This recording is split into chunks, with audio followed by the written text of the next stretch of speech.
partir de agora, programa Seara Espírita. Sua sintonia com a paz. Realização: Departamento de Comunicação Social da Aliança Municipal Espírita de Barbacena. No ar, Seara Espírita. Bom dia a todos, sejam muito bem-vindos a mais um programa Seara Espírita. Hoje aqui com o Pedro, com o Paulo, e vamos falar um pouco da vida, da história de Divaldo Franco e também sobre a Mansão do Caminho, que é um projeto que ele está à frente há algumas décadas. Mas antes de iniciarmos o programa, vamos fazer uma prece, elevar o nosso pensamento a Deus,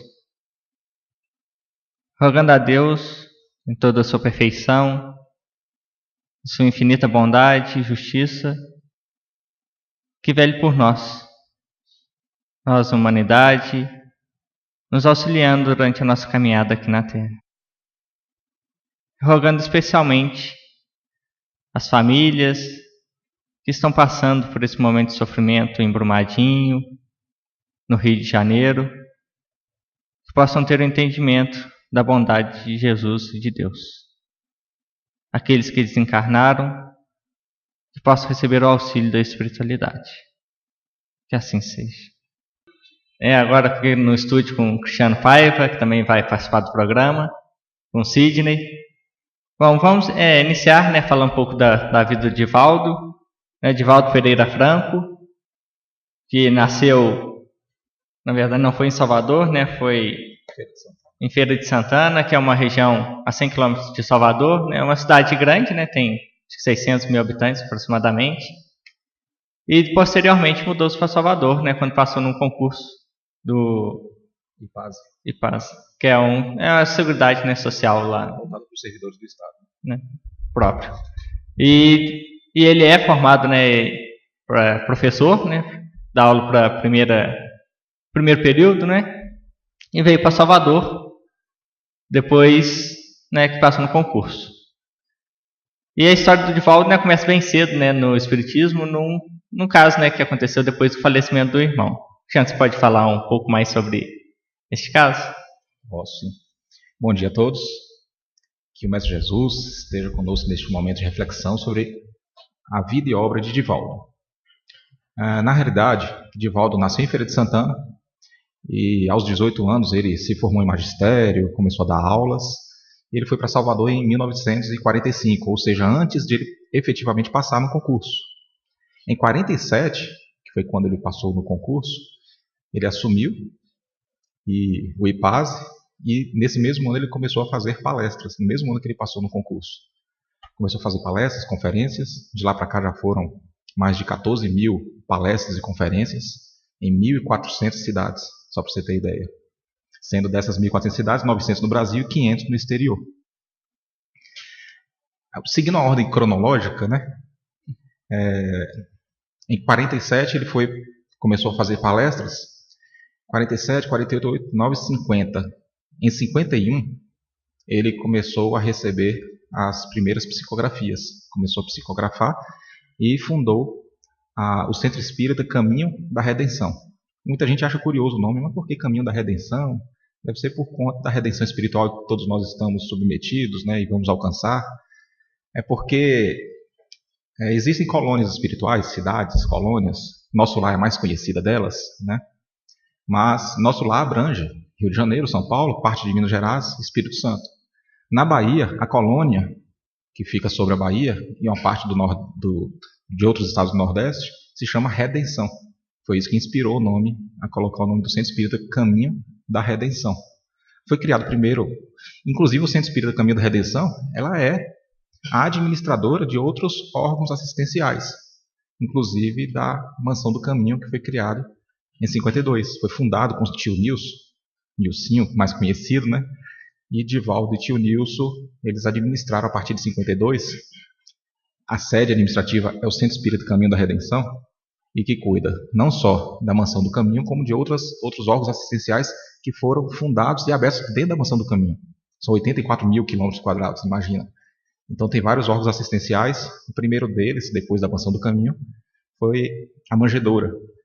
É um centro de assistência a crianças de 2 meses a 3 anos de idade, que foi onde minha mãe foi voluntária por um tempo. Minha mãe eu ia acompanhando, eu e meus irmãos, né, a gente brincava, porque são 54 edificações dentro, então tem várias ruas, tem várias praças, né? Então é quase como se fosse uma cidade no bairro de Pau da Lima, é um bairro bem carente em Salvador. E com certeza tudo isso aí teve o controle e a organização da espiritualidade, até mesmo na questão do bairro, um dos bairros mais carentes até hoje em Salvador, e a Mansão do Caminho foi fundada ali, onde o Divaldo começou a dar assistências. Hoje atende a mais de 6.000 famílias diariamente, imagina. Adotou centenas e centenas de filhos e tira, independentemente de religião, tira diversas crianças das ruas por conta dessa obra filantrópica. E não ficou só na manjedoura, vieram escolas de ensino fundamental, Centro de Ensino Jesus Cristo, Centro de Ensino Allan Kardec, Nina Aroeira, dentre outros, tudo dentro do complexo Mansão do Caminho, para ter uma noção real mesmo, só visitando. Tem caravanas que vai, né, para a Mansão do Caminho. Que a visita aberta, né, de segunda a sábado, tem um horário no site da Mansão do Caminho, né? Nem sempre vem encontrar o Divaldo lá, naturalmente, porque ele viaja muito, né, a conferências e palestras, mas é aberto. Tem caravanas de todo o Brasil que vai para lá. Aí no site, né, que é www.mansãodocaminho.com.br. É um site que está desde 2007 ativo. É interessante, né? Essas informações todas realmente vêm enriquecer. Bom dia, Cristiano, bom dia, Fred, bom dia, querido amigo ouvinte. E para nós uma alegria, né, muito grande podermos falar um pouco sobre esta vida e esta obra que é exemplo para todos nós. E quando se fala da Mansão do Caminho, eu também tive a oportunidade de dar esse testemunho. Pessoal, quando visitei Salvador, eu tive oportunidade de lá estar, e naquela ocasião eu fui contemplado com a presença do Divaldo lá, né? Hoje é mais fácil, porque o que acontece? O Divaldo, ele tem, embora continue viajando o mundo, mas ele tem permanecido na Mansão do Caminho mais frequentemente. Então ele vai fazer lá, vamos dizer assim, uma média de 6 a 8 palestras por mês dentro da Mansão do Caminho, com exceção quando ele está viajando ao exterior, né? Exatamente. Então ele diminuiu, né, essa trajetória aí, mas estando sempre, todas as vezes que ele está em Salvador, ele está fazendo palestra no Caminho da Redenção. Então, só a pessoa dar uma olhada na sua agenda, se programar, visitar a Mansão do Caminho, e com certeza vai ter a oportunidade de assistir uma palestra do Divaldo lá no Centro Espírita, né? Mas eu queria falar um pouquinho, se me permite, Fred, a respeito da visita do Divaldo à nossa Barbacena, né? Não do evento que vai acontecer aqui já, mas eu queria falar um pouquinho das outras experiências anteriores. Divaldo já teve a oportunidade de visitar Barbacena antes de 99, e eu estou falando antes de 99 porque a partir de 99 é que nós então entramos aí com a nossa empreitada, né? Fizemos um processo de obsessão grave em cima dele para que ele pudesse então estar conosco aqui em Barbacena. Mas ele esteve na década de 60 e depois 70 em Barbacena, né? Naquela ocasião, eu não era espírita, não me recordo, mas existem os relatos, inclusive feitos por ele a nós, de que ele já esteve em Barbacena e aqui teve a oportunidade de pregar a doutrina espírita. Mas na década de 90, a partir do ano de 97, nós começamos a fazer um contato com ele, e foi no ano de 98 que a nossa Sueli Caldas Schubert, que teve a oportunidade de nos apresentar o Divaldo, onde nós tivemos a oportunidade de fazer a ele um apelo, né, da necessidade dele visitar a nossa região, porque a gente precisava de dar um impulso na nossa doutrina espírita, e naquela oportunidade nós estávamos realizando a 4ª Semana Espírita de Barbacena.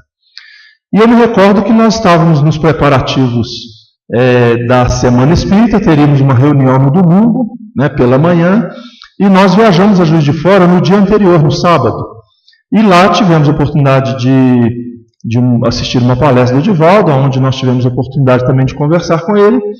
E aí então ele nos presenteou marcando a data da vinda dele a Barbacena, né, que seria no mês de março.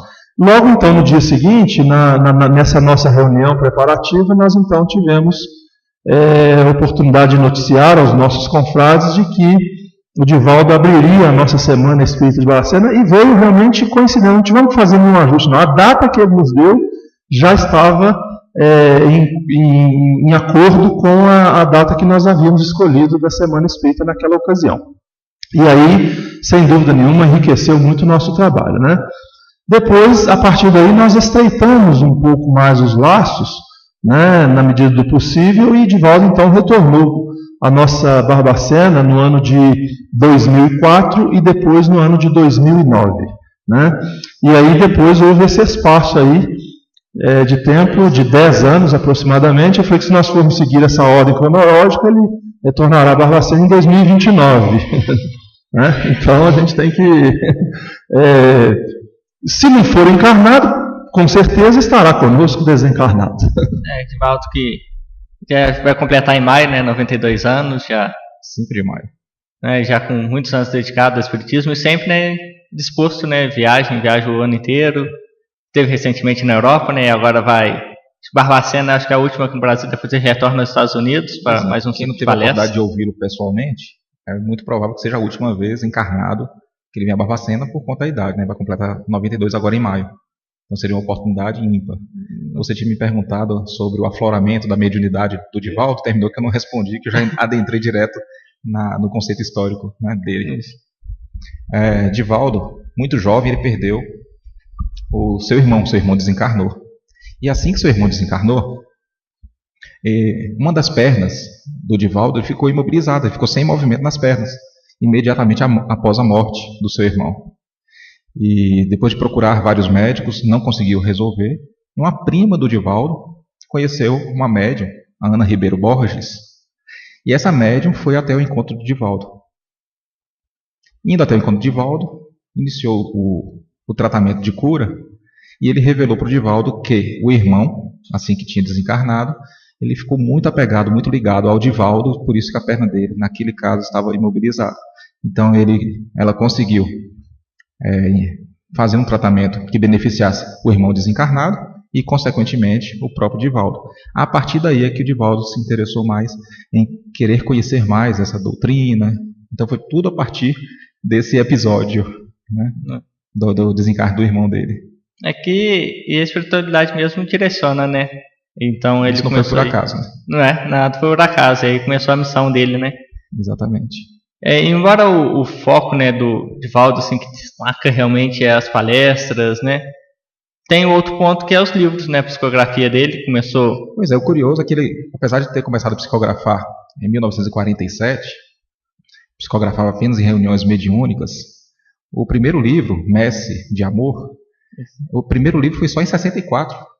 Ou seja, de 47 para 64 foram quase 20 anos, 17 anos após ele ter iniciado a psicografia. Inclusive, as primeiras psicografias dele, em 47, a Joana de Anjos, a sua benfeitora, que se identificava como espírito amigo inicialmente, falou: queima, pode queimar. Mas queimar, isso aí era só exercício. É um processo queimar. natural. Então, esses 17 anos foram exercício para começar a psicografar. E de lá para cá vieram 240 livros, mais de 8 milhões de livros vendidos, psicografados, né? Mas se iniciou mesmo depois de 17 anos que ele já psicografava. É um processo natural, né? O próprio Chico também teve esse período, vamos dizer assim. Só que o Chico começou ainda mais cedo, né? Com a criança. Começou bem cedo, né? Que teve essas. 18 anos ele já psicografou Parnaso. Os primeiros psicografias são um treinamento, né, da espiritualidade. Sim. E depois que começa assim as obras em si, né? Uhum. E tem alguma obra que você, né? Temos, né, a série psicológica, né, de Joana, que é muito conhecida. Uhum. Tem alguma obra que você destacaria? O que eu mais me afinizei, assim, até por ser um material de estudo meu, seria o Homem Integral. Mas todas as obras psicológicas de Joana, a gente tem que dar um crédito muito grande de importância, né? Para a gente ter ideia do conceito histórico-espiritual, do momento que Divaldo Franco veio e reencarnou aqui para trazer toda essa obra assistencial que ele fez através de palestras, obras filantrópicas. Ele foi convidado pela ONU no ano 2000 para poder falar sobre a paz, né? No livro Atitudes de Amor, de Dr. Bezerra de Menezes, Dr. Bezerra informa, no volume 1, no primeiro livro, que para a doutrina espírita ser implementada aqui na Terra, precisaria de 3 períodos distintos de 70 anos. O primeiro período, que foi da primeira edição de O Livro dos Espíritos, começou a contar o primeiro período de 70 anos da implementação da doutrina espírita, que foi de 1867 até 1927. Ou seja, coincide o término do primeiro período de implementação da doutrina espírita na Terra coincide exatamente com o ano de nascimento de Divaldo Franco e com o ano da psicografia do primeiro livro de Chico Xavier. Agora a gente vai entender o porquê. O primeiro período de implementação da doutrina seria aquele período dos fenômenos, para ferir o interesse das pessoas. Como se fosse para levantar a bandeira, algo está acontecendo aqui, olha para cá. O segundo período foi para atender o propósito da doutrina espírita no Brasil, que são 2 propósitos. Um propósito, revelar aquilo que não podia ter sido revelado na época, 2000 anos atrás, por falta de avanço intelectual da humanidade e porque a ciência precisaria fazer alguns avanços antes de trazer algumas revelações. E o segundo propósito, que foi o que Divaldo mais atuou, relembrar aquilo que havia sido esquecido acerca dos ensinamentos evangélicos. Então Divaldo nasceu nesse contexto histórico espiritual do segundo momento da implementação da doutrina espírita na Terra, e esse segundo momento, lembrando que findou-se em 94, onde iniciou, em 97, onde iniciou o terceiro momento, que é colocar em prática o que nós temos aprendido com a doutrina espírita, né? Muito bem. Paulo quer fazer um destaque? Eu queria, o Cristiano tinha começado a falar de alguns dados importantes da obra de Divaldo. Pesquisando aqui no próprio site da Mansão do Caminho, nós vamos encontrar aqui a informação, já são 200 obras publicadas, né, psicografadas, 7 milhões e meio de exemplares vendidos, né. Desses 70 já foram traduzidos para 16 idiomas, né, inclusive em braille, exatamente. Ele fala que a língua mais estranha, vamos dizer assim, para ele seria o húngaro, né, onde teria sido traduzido alguma das suas obras. E Divaldo já viajou aí os 5 continentes, mais de 120 países, levando a mensagem da doutrina espírita, né? Então isso é muito interessante. Outro dado interessante aqui, 219 autores espirituais. São muitos espíritos, né? E claro que existem aqueles mais notáveis, digamos assim, porque se revelaram mais, Bezerra de Menezes, Joana de Ângeles, né, coordenando seu trabalho espiritual, Manuel Filomeno de Miranda, com as obras voltadas mais à questão da mediunidade, da obsessão, e tantos, Amélia Rodrigues, que não poderia deixar de ser citada porque traz as reflexões evangélicas, né? Então a gente percebe uma obra de profundidade, né? Realmente trazendo um grande manancial de informações. Agora é notável também observarmos que Divaldo ele deixa muitas obras no prelo, inclusive algumas, segundo a informação do nosso Marcel Mariano, algumas obras para serem publicadas somente após a sua desencarnação, inclusive obras reveladoras. Isso também teve até uma pequena matéria, né, do Fantástico sobre a Mansão do Caminho, que ele fala e porque também a Mansão do Caminho, uma parte, né, talvez a grande parte, é mantida justamente pela venda desses livros, né, porque todo complexo, né, tem o custo, né, é uma obra social, mas tem o custo de se manter, né, que pela sua grandeza é muito caro, né, então esse processo, né, tem que ser, né, mantido, de manter nesse... Quando o Cristiano traz para a gente essa informação aí surpreendente, né, de 6 mil pessoas que são assistidas diretamente na Mansão do Caminho, você consegue imaginar o que seria, por exemplo, a alimentação. Vamos colocar aí de 6 mil, pelo menos 3 mil crianças estariam lá sendo assistidas diretamente. Então a alimentação, pães para estas crianças todos os dias, né, a complexidade disso tudo, né? Então a gente não consegue dimensionar. Quem vai lá percebe, porque são 70 mil metros quadrados, né, de edificações, de áreas muito bem cuidadas, né? 70 mil metros quadrados de áreas construídas. Então são informações muito interessantes. E voltando assim um pouquinho, né, em 45, né, que foi quando o caso Nilson, né, quando Divaldo estava fazendo um curso, né, de datilografia, ele conheceu o Nilson. Isso. E dessa amizade, né, aflorou uma grande amizade, né, que se estendeu até o desencarne de Nilson e provavelmente vai continuar, né, depois do desencarne de Divaldo na espiritualidade. E que os dois, né, desenvolveram esse trabalho muito grande, né. Nilson, falar um pouquinho de Nilson, né, não tem como falar porque está próximo a Divaldo, né, que nasceu em 24, né, lá em Salvador mesmo. E ele foi, né, profissionalmente bancário e serviu à Marinha e aos Correios também.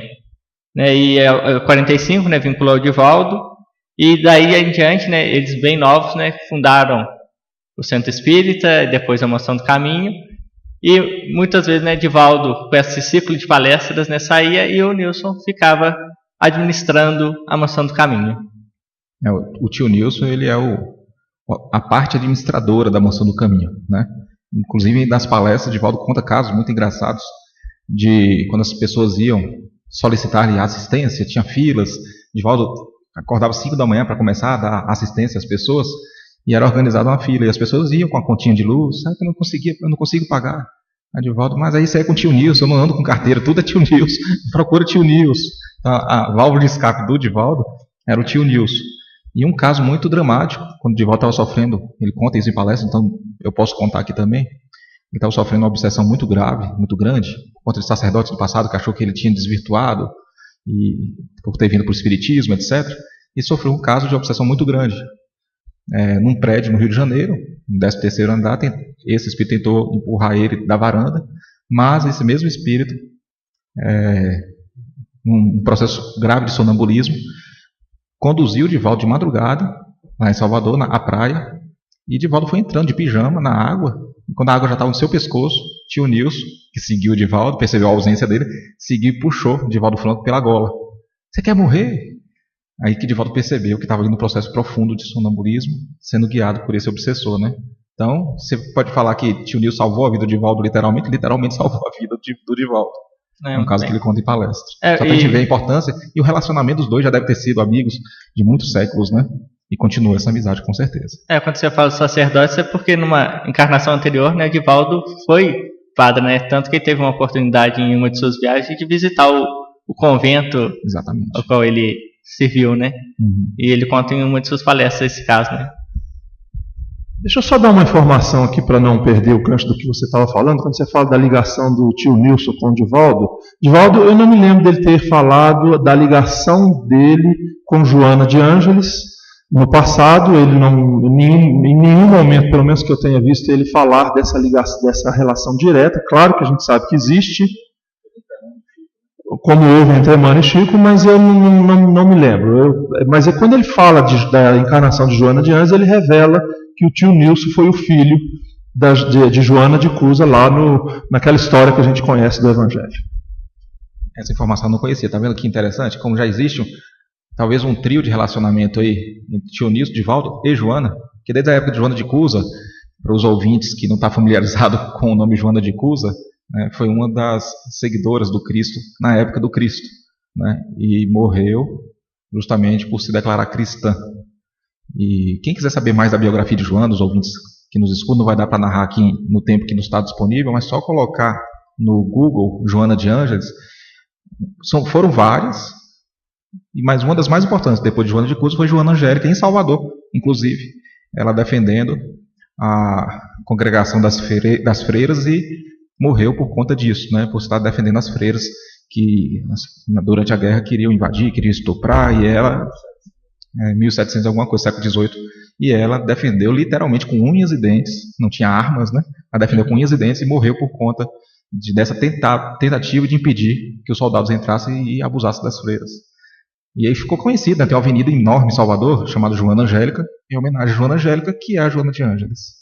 A Joana de Ângeles, né, que já falou, ela está com o Divaldo, mas com o Emmanuel está para o Chico, né? Ela que orienta a atividade mediúnica do Divaldo, psicografa vários livros através do Divaldo, e também auxilia, né, nas obras, tanto no Centro Espírita quanto na Moção do Caminho. E ele até brinca quando ele fala, ele se referindo a Emmanuel, né, que quem tem um protetor como Emmanuel não precisaria nem de obsessor, né, se referindo ao Chico.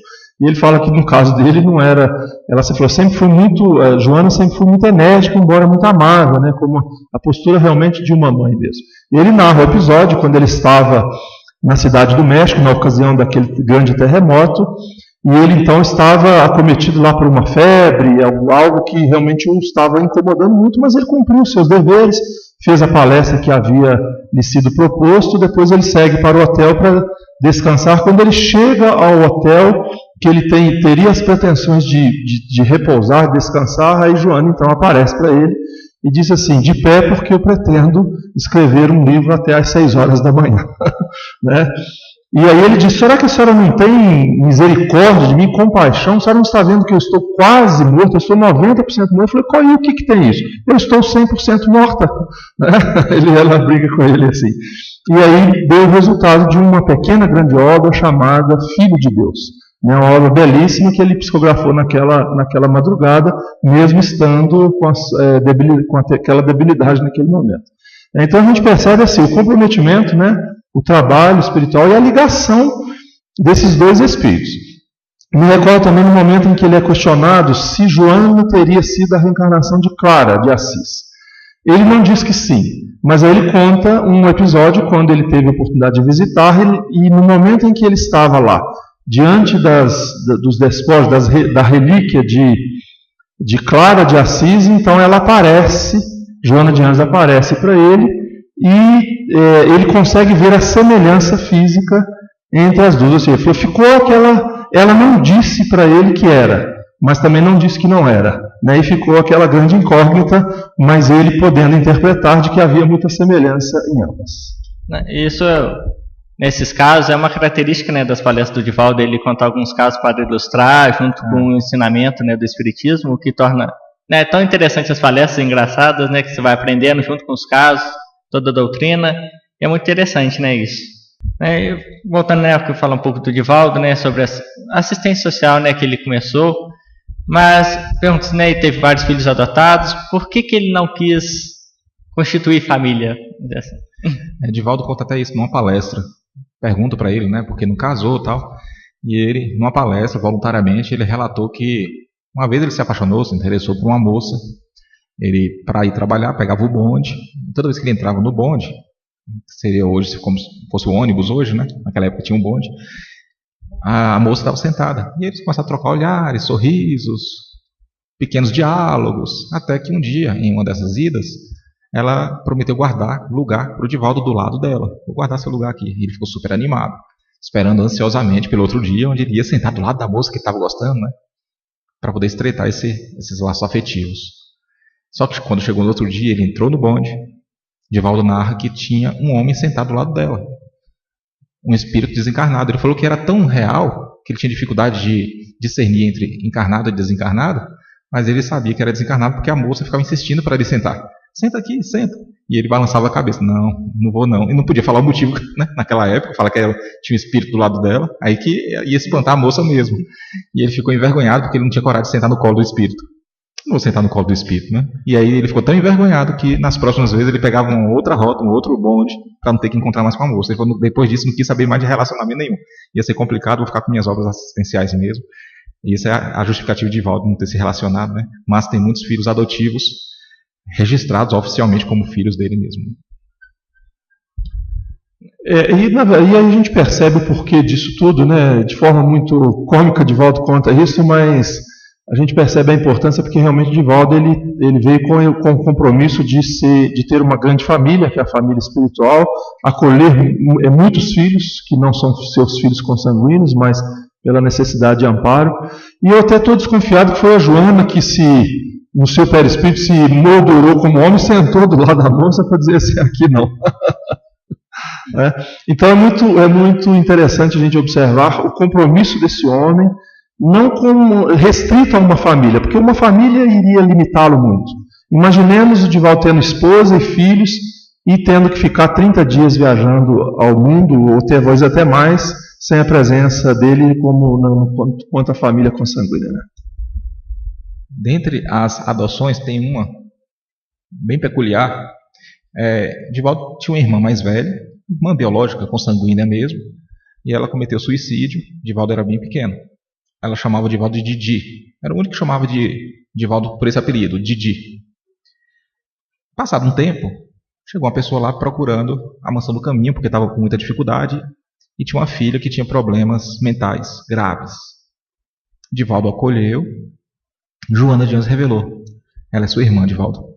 Sua irmã reencarnou logo, a Nair, porque como ela cometeu suicídio, então ela tinha ainda uma urgência de reencarnar para poder retratar aquele problema que ficou no perispírito. Então reencarnou com urgência e ela vai viver mais ou menos até uns 8 anos de idade.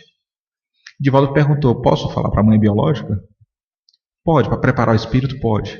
E ele falou para a mãe biológica: a sua filha, ela foi minha irmã, ela vai viver até os 8 anos de idade por causa disso, disso, disso. Isso quando a neném estava ainda novinha, recém-nascida. E quando chegou nos 8 anos de idade, que a menina veio a desencarnar, a mãe já estava espiritualmente preparada, sofreu com o impacto da perda, mas estava já mais espiritualmente preparada para aquele momento, né? Passado alguns anos, chega até a Mansão do Caminho a mãe com a filha saudável, mas muito pobre, precisando de assistência. Joana de Anjos falou: ó, Anair, ó, a sua irmã, ele tomou um susto, mas dessa vez você não vai falar para a mãe, você não pode falar para não atrapalhar o relacionamento, é só para você saber. E essa criança só se dirigia a Divaldo Franco, desde os primeiros diálogos, como tio Didi. Todo mundo chama de tio Divaldo, Divaldinho, tio Didi. E quando começou a chamar de Didi, Divaldo tomou aquele susto. Como é que lembra, né? Ficou gravado no psiquismo, o Didi. E só chamava, só se dirigia a ele. Então foi uma das adoções, talvez essa aí seja a mais emblemática de todas, né?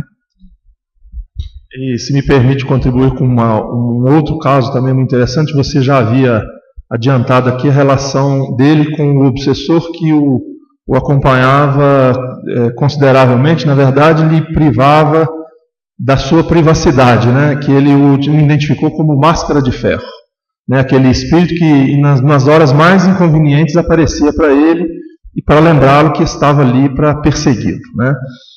E isso se estendeu por muitos anos da sua vida, até que em determinado momento ele recebe na Mansão do Caminho um nenenzinho, numa caixa de papelão que deixaram na porta da instituição. Essa criança estava cheia de feridas, com formigas e tal, então ele acolhe essa criança, né, nos braços, e neste exato momento lhe aparece novamente esse espírito que era identificado por ele como máscara de ferro. Então ele pergunta para esse espírito: você tem coragem de acolher essa criança? Você tem coragem de aceitar essa criança como sua filha? Você tem coragem de amá-la? E ele disse assim: tenho, como eu já fiz a muitas, né? Então essa não seria diferente. Aí o Espírito então revela para ele: antes você havia me vencido pela paciência, pela perseverança. Agora você me convenceu pelo amor. E a partir de agora eu tenho o dever de te respeitar e de te amar, porque esta criança que está aí é a minha mãe que está reencarnada. Então a partir de agora não lhe perseguirei mais. A partir de agora estarei lhe ajudando na sua tarefa. E aí neste momento é que o Espírito faz a sua transformação, né, a sua guinada espiritual para se tornar aí, em vez de perseguidor, um grande aliado de Divaldo. Sei que Divaldo é doutrinador de encarnados e de desencarnados. E a maior forma que ele encontrou de doutrinar esse obsessor foi através da paciência e do amor. Então a paciência e o amor vencem qualquer barreira, inclusive a mais ferrenha das obsessões, né? E, né, agora, né, falando assistencial, né, a Mansão do Caminho é um complexo tão grande que você falou, né, e ela abrange, né, tem um foco, a gente fala muito das crianças, mas ele é toda a comunidade, né, tem a Caravana Alta de Souza que auxilia os idosos, né, tem hospitais, tem de parto, né, parto natural que foi há pouco tempo, né, inaugurado, tem uma policlínica, tem bibliotecas, escolas, né, são mais de 200 funcionários, além de 400 colaboradores, né, você viu, né, o tamanho da obra, né, envolvida na Mansão do Caminho. E tem algum caso de como teve essa ideia, como surgiu esse, né, para o Divaldo e para o Nilson, né, esse objetivo, né, de construir essa obra? Na verdade, depois que o tio Nilson e o Divaldo fundaram o Centro Espírita Mansão do Caminho, e 5 anos depois surgiu o Centro Espírita Caminho da Redenção, e depois 5 anos surgiu a Mansão do Caminho, daí vieram outros colaboradores que foram colaborando também com as ideias conforme a necessidade. Por exemplo, onde é que ia cuidar das crianças de 2 meses a 3 anos? Não podia cuidar em qualquer lugar da Mansão do Caminho. Aí vamos criar então uma manjedoura. Onde é que a gente vai? Como colaborar com os idosos? Vamos criar então o Alta de Souza. Então foi conforme a necessidade mesmo, para não misturar os institutos, né? Instituto Criança, Instituto Idoso, Instituto Deficiente Mental. Vamos criar esses centros assistenciais dentro do Complexo Mansão do Caminho. Então eles surgiram conforme a necessidade, mas sempre com a colaboração de muitas pessoas através das ideias, não apenas do tio Nilson, senão todo mundo vai achar que vai sair tudo da cabeça do tio Nilson e do Divaldo. Mas, com certeza, todas elas, sem exceção, foram oriundas do plano espiritual, que nos utilizou para intuir, né, nos projetos que deveriam ser criados. Em síntese, a gente percebe que esse trabalho ele é muito complexo e ele precisa da ajuda de muitos, né? Divaldo ele foi o grande idealizador, né? Ele teve essa visão logo após ele fundar o Centro Espírita Caminho da Redenção, então ele tem uma visão psíquica, ele estando idoso, rodeado de crianças, numa instituição muito bonita, muito grande, muito bem cuidada. Então ele logo ali percebeu que era um trabalho que ele precisava se comprometer com ele, né? Mas conforme você disse, Cristiano, é importante conhecer um pouco mais essa obra, porque quando a gente fala, as palavras elas podem omitir muitas coisas. Então, entrando lá no site da mansão, mansãodocaminho.com.br, você vai ter a oportunidade de conhecer todo o trabalho, inclusive alguns vídeos que são apresentados lá, mostrando a complexidade desta obra, e conforme você já convidou as pessoas, estando em Salvador, podem agendar, tem que fazer o agendamento de uma visita, porque existe o dia específico para essas visitas e horários também. No próprio site tem essas informações, né? Então é muito importante. E a respeito você fala da obra social, a gente percebe que lá não existe assistencialismo, né? Existe a promoção social do indivíduo, onde o indivíduo é resgatado na sua dignidade, né? Então oferece pães, oferece alimentação, oferece assistência material, sem dúvida nenhuma, mas muitas vezes isso é somente o gatilho para se atingir um objetivo maior. Me recordo o Divaldo falando de uma criança que, o primeiro dia que a criança chegou, ela comeu com as mãos, com os olhos, com a boca, comeu de toda maneira que a criança poderia, porque ela estava faminta. E aí ela perguntou: tio, posso comer mais uma vez? Pode. Aí ela comeu de novo. Tio, posso comer de novo? Pode, mas não deve, porque você já comeu 2 vezes, mas comeu a 3ª vez. E no dia seguinte, posso comer de novo, tio? Pode, mas agora vamos primeiro lavar as mãos, né? Depois vamos escovar os dentes, ou seja, aí começa o processo educacional, né? Então existe o chamativo, que é a assistência material, mas com uma finalidade. Esta é a proposta da doutrina espírita, né? De fazer com que as pessoas resgatem as suas dignidades. Já o tempo, né, vai se esgotando. Vocês querem fazer alguma... Só uma final. O Divaldo foi um servidor quase que completo, porque ele seguiu todas as orientações de Jesus, né? E de pregar o evangelho por todo canto. E ele foi e pregou o evangelho para todas as criaturas. Só que Emmanuel, no capítulo 117 do livro Pão Nosso, lá tem uma frasezinha curta que ele diz que o bom servidor e mau pregador são 2 títulos que não se coadunam. E Divaldo sabia disso. Então ele foi, além de bom pregador, foi um bom servidor. Amai uns aos outros como eu os amei. Ele fez exatamente a outra instrução de Jesus. Francisco de Assis falou: vá por todo mundo e pregue o evangelho. Se necessário, use as palavras. Então, ele praticou o evangelho em todos os cantos, sobretudo ali na Mansão do Caminho, e divulgou o evangelho através dessas 14.000 palestras que ele fez no decorrer de sua vida. Muito bem. Eu quero só fazer um convite aqui. Nós falamos aqui tanto de Divaldo, existem muitas obras biográficas de Divaldo, né? Nós lembramos aqui 2 obras que eu gostaria de destacar. Uma é bastante já conhecida, chamada O Semeador de Estrelas, da Sueli Caldas Schubert. É uma obra notável, tem muita informação, inclusive muitos fenômenos que aconteceram na vida de Divaldo, que ela relata nesta obra.